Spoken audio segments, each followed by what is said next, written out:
My name is Evelyn, and I'm 55 years old. I'm going to tell you about the time I spent with my son's friend. We shared moments in the car, at home, and in places you wouldn't even imagine. Trust me, you'll be shocked. I've been married to Richard for more than 30 years, and during that time, everything was great. We were well off, shared intimacy, and felt the joy of starting a family. However, as the years went by, Richard grew distant, stopped touching me, stopped saying affectionate words, and most of the time, he didn't even notice me.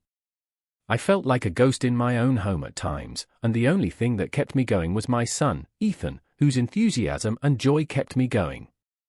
Recently though, something changed, and Ethan's best friend, Lucas, began to visit more frequently. After a while, I realized that Lucas, who was 23 years old, didn't see me as just another host. The way he looked at me changed, and for the first time in years, I felt alive again. He is athletic, charming, and incredibly captivating. At first, his presence reminded me of the energy and excitement I used to feel when I was younger. Richard and Ethan were out of town for a few days, and one evening Lucas stayed behind and asked if I needed help with anything. We ended up sitting down for coffee and talking, and it turned into one of the most honest conversations I've had in years. I told him everything, including how Richard had become distant, how lonely I felt, and how I was at a loss for what to do. Lucas listened to everything I had to say that night, and I was struck by how understanding and kind he was. The way he looked at me made me feel seen. I hesitated when he offered to stay, but when our hands touched for the first time in forever, it filled a void I didn't even know existed.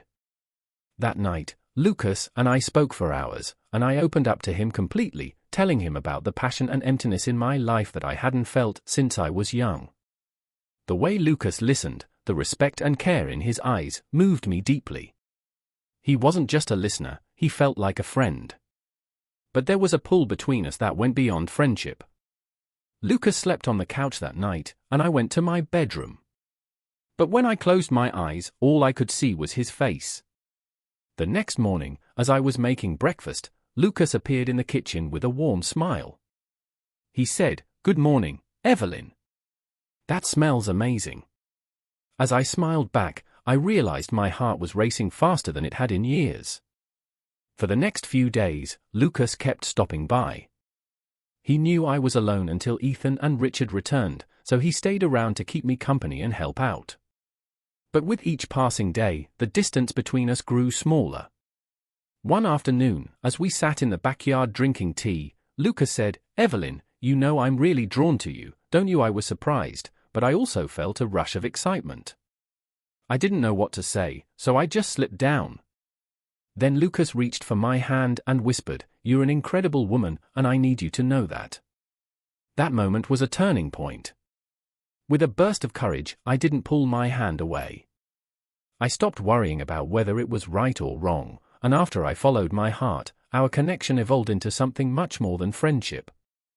Lucas gave me a sense of specialness and desire that I hadn't had in years. But this new bond also carried with it an internal conflict. I was always caught between right and wrong, and my relationship with Lucas overshadowed my marriage to Richard. But every time I looked at Lucas, I couldn't deny the reality of the times we spent together.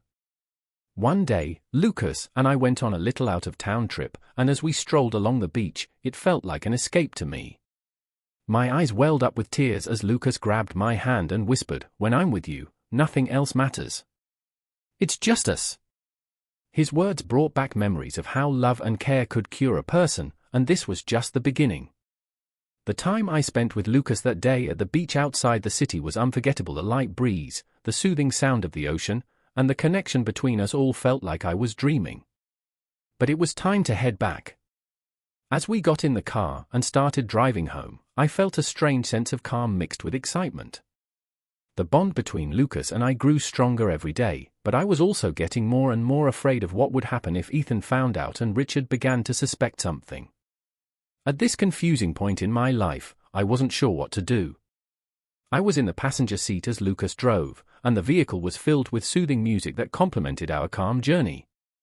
Lucas would sometimes give me a smile and remark, "Today was really great, Evelyn." I couldn't help but feel my heart pounding during those moments. At one point, Lucas pulled the car over to a peaceful area by the side of the road and asked, "Should we stop here for a bit?" I couldn't respond because I could tell by the warm expression in his eyes, so I just nodded slightly. The silence in the car spoke louder than words when Lucas gently reached out and took my hand.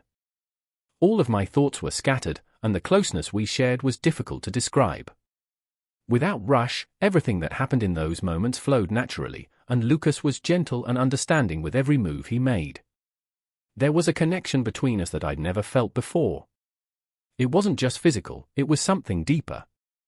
It was a moment where I truly felt wanted and loved. During this brief pause, something touched both of our souls, and those minutes in the car will always be remembered as an unforgettable experience. I could tell by the sight in Lucas's eyes that he felt the same way about me. As we started the car and drove home, it seemed like the world had stopped, and we were alone. I felt both at peace and a little guilty, but I chose to hold Lucas's hand and keep the magic of the moment alive because these were our moments, and no one could take them away. Our relationship deepened after that night. Lucas didn't just get physically closer to me, he made me feel like he understood me. What happened in the car that day was a turning point for us both. When we got home, Lucas's gaze hadn't changed. He was still looking at me with the same warmth, desire, and admiration. Richard was still lost in his own world, and I was filling the void in his life with Lucas's presence. However, our relationship wasn't merely a coincidence or a passing fancy. Every time we met, Lucas reminded me of something I'd forgotten for years: that it's never too late to feel alive, loved, and desired. Our time together felt like little miracles in the middle of a routine day, and his touch and soft words about how special he made me feel weren't just physical attraction. They were indications of a profound connection. Our story wasn't a typical love story, rather, it was an adventure full of impossibilities. Yes, I don't know where this story is going, but Lucas brought back feelings I had forgotten. We still occasionally meet in secret when Richard isn't home, and on those nights, I wonder what the future holds. But when morning arrives, I think about how special Lucas makes me feel, and all my fears go away.